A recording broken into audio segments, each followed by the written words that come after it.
পড়াশোনা করেছেন? স্যার, গতকাল আবু সাঈদের ঘটনা পুরো দেশবাসীকে নাড়ি দিয়েছে, মানে এইটা কীভাবে দেখছেন স্যার? আবু সাঈদকে যেভাবে হত্যা করা হয়েছে এটা একটা ঠান্ডা মাথার হত্যাকাণ্ড, এটা খুন, এটা মৃত্যুদণ্ডযোগ্য অপরাধ।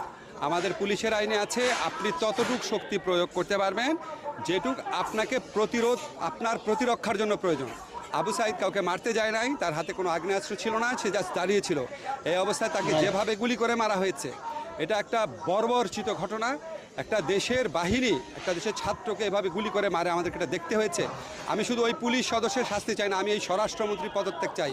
ওনার যদি লজ্জা থাকে, ওনার মধ্যে যদি বিন্দু মাত্র মুক্তিযুদ্ধের চেতনা থাকে, ওনাকে জিজ্ঞেস করতে চাই মুক্তিযুদ্ধের চেতনা কি এই ছিল যে যারা বৈষম্যহীনতার আন্দোলন করবে, যারা ইকুয়ালিটির আন্দোলন করবে, তাদের বুকে মানে আনপ্রভোক্ট অবস্থায় পুলিশ গুলি করে মারবে? ওনার লজ্জা করে না? ওনারা যে পরিচয় দেন ওনারা মুক্তিযুদ্ধের চেতনা, ওনাদের লজ্জা করে না?